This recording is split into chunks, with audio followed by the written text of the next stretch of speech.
Alright, let's start off with a little review of what we did in the last video. So it was basically just definitions and some quick examples, and so let's quickly outline them here. Okay, so we started with distance. Okay, remember, distance was just a measurement of how far an object has traveled.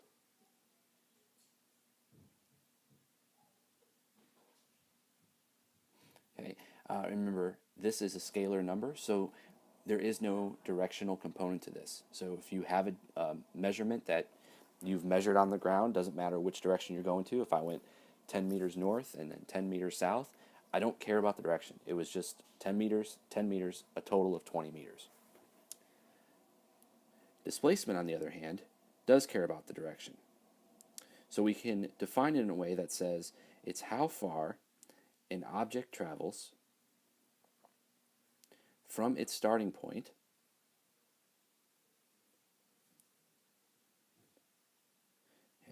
directly to its endpoint.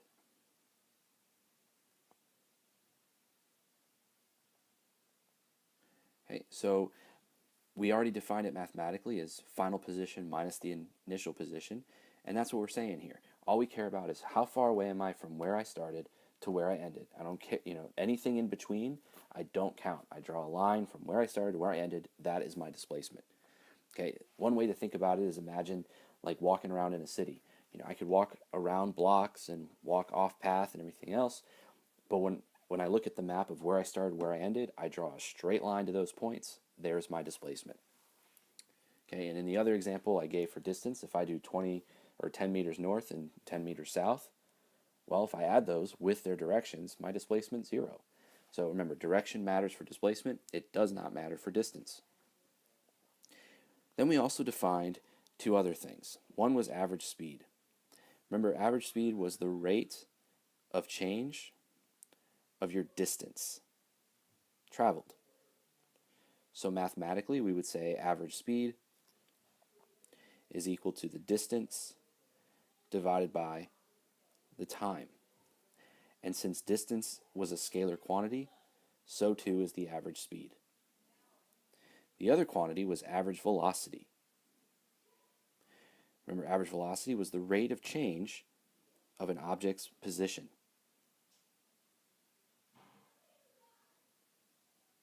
Okay. Now, by definition, the change in an object's position is called displacement.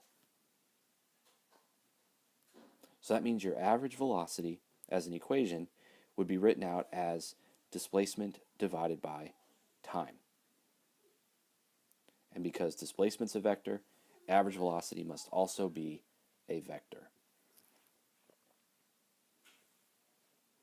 So before we go any further, let's take a look at some of the symbols we use to describe some of these physical quantities. Okay, so we'll start with position, and typically we'll write position as either an X or a Y. Okay, and this is supposed to be representative of either like a number line horizontally, which would be the x-axis, or a number line vertically, which would be the y-axis. There's other letters we could use too. I think in your book it might use a different letter initially, but for the most part you'll only see us use either x's or y's. Okay, and then the displacement then would be the difference between these points. So change in x or a change in y, either way, if you see that symbol, it means we're talking about displacement. And the next one would be your average velocity. Okay, so we've already defined it, and the symbol for it would just be a v with the subscripts AV for average. And then for average speed, we really use the same symbol, except since speed doesn't have direction, we're really talking about an absolute value of our average velocity. So these are some of the symbols you're going to see as we do some of these physics problems. Okay, especially initially, we're going to write that AV on the average velocity quite frequently, and as we get more and more used to it, we're going to see that AV kind of disappear. But for the most part, when you see it, we're talking the average velocity. Okay, so we've already done some of these ideas with graphs, but now that we know some physical quantities, I want to spend some time talking about different ways that we can make graphs.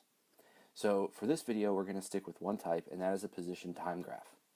So the name of it, position time, so you see that position dash time, that will be our indicator as to what kind of graph we're dealing with, and it's written as y-axis dash x-axis. Okay, so if I make the graph with t on the x-axis and position on the y-axis. Now let's imagine we have a very simple line. Okay, this is just representative of a simple graph. Okay, one of the things we can analyze from this graph would be how much the position is changing with time. Now if it's just a straight line like this, we'll see that the position changes vertically over some amount of horizontal time by the same amount each interval. And it really doesn't matter what interval we choose, it would still be the same amount of change. Now you learned in your math class that slope is calculated as simply doing rise over run. Okay, so what does that mean in terms of this graph? Well, rise is measured along the y-axis. So which variable is on the y-axis? Okay, we are graphing our position. So the rise would be a change in position. And then the run would be a change along our x-axis, which in this case is time. So we're talking a change in time. Okay, but we already know what this is. On the numerator, change in position, that's your displacement. And on the denominator, it's change in time. So what do we call the displacement over time? That was our definition of average velocity. So it's important to get from this that when graphing data, especially on a position time graph, the slope of your line is your average velocity.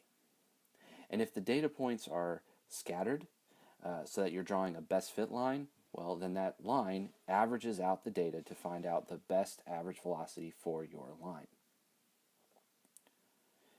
Okay, now understanding that for the mathematics of it is good, but also interpreting a position time graph is very important as well. So almost no math, but at the same time, looking at the graph and being able to describe what is going on with an object. So let's make another arbitrary graph. So we're going to do position time again. So position on the y-axis, time on the x-axis. Now I'm going to make just a random graph shape. Okay, from here we want to be able to analyze this graph. Okay, so we can see that the graph is changing, right? It's not like the last graph where it's just one straight line. Here we've got, 5 line segments. Okay, so what we would do to analyze is look at each line segment by itself. Okay, so let's start with that first one. You'll notice that it has a positive slope. So what does that mean we can tell that the object's doing? Well, remember, slope is the average velocity, so if it has a positive slope, it must have a positive velocity, average velocity. So that means if we want to talk about the motion, we would say the object started at a position and then it moves forward at an average velocity of, and you would calculate the slope there. Okay, then we look at the second segment. Well, you'll notice that for the second segment, there is no slope. So what does it mean if there's no slope? Well, again, slope means average velocity here, so that would mean that there's no average velocity. Well, in physics, we would refer to that in the term at rest. Okay, you're not moving, so the object is considered at rest. So we would now go to the next part. Here we have a downward line, so that means we have a negative slope, which therefore means a negative average velocity. So physically, we would interpret that as the object is now moving backwards. Okay, now forwards and backwards is arbitrary. It's based on what we choose as forward and backwards, but it's easier to understand that we started this graph with a positive slope, so we were moving in one specific direction. Now we have a negative slope. That would mean we're moving against the way we started, so we can then say we're moving backwards. Plus, you can look at your y-axis values. The position starts off kind of high after we were at rest.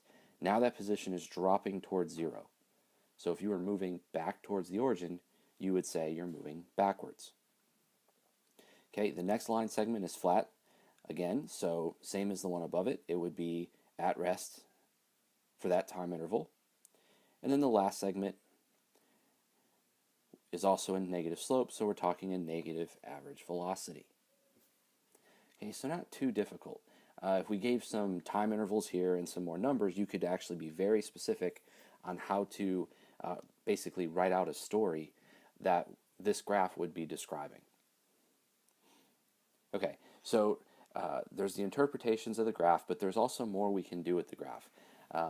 It's not that we need the graph to do the work, but the graph helps us outline the physics that's going on.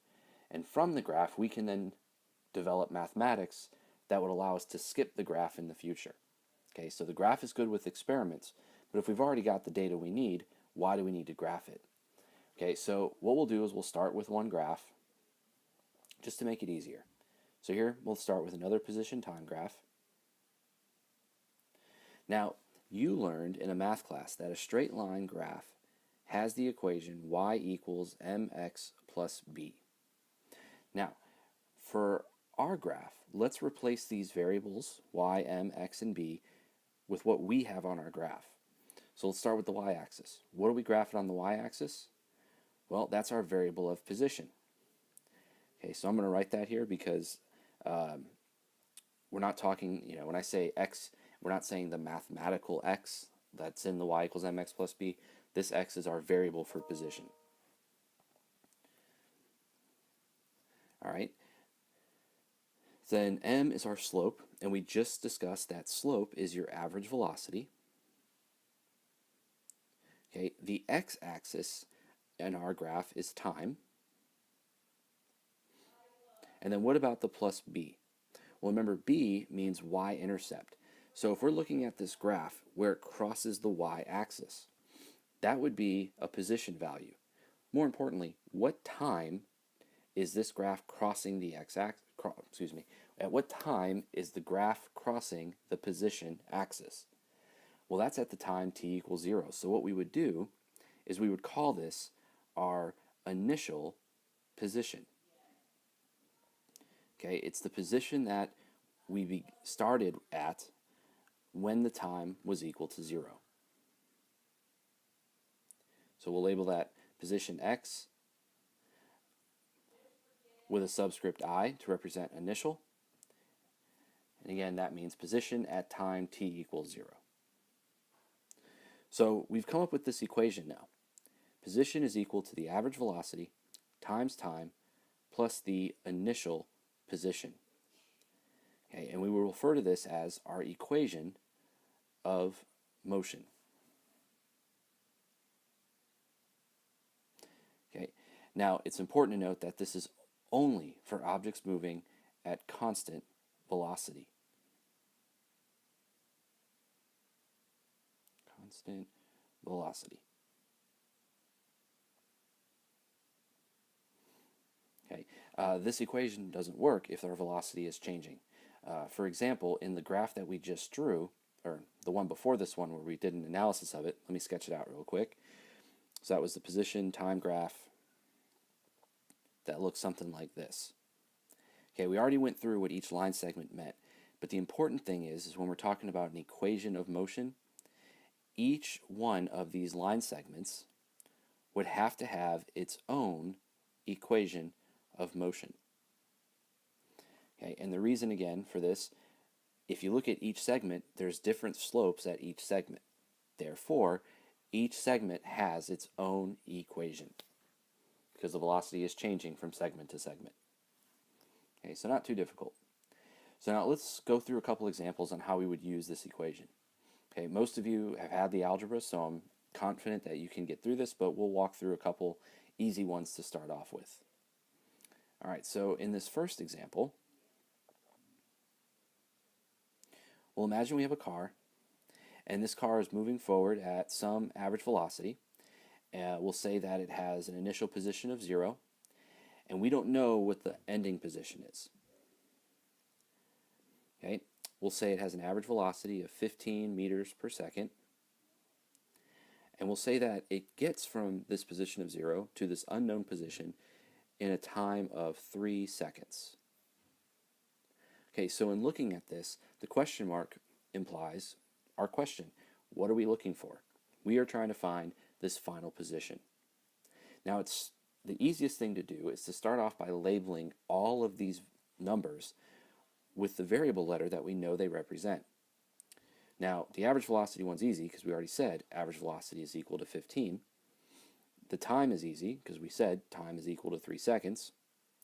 Now, the 0 represents our initial position, and the question mark would be our final position, which is what we're trying to look for.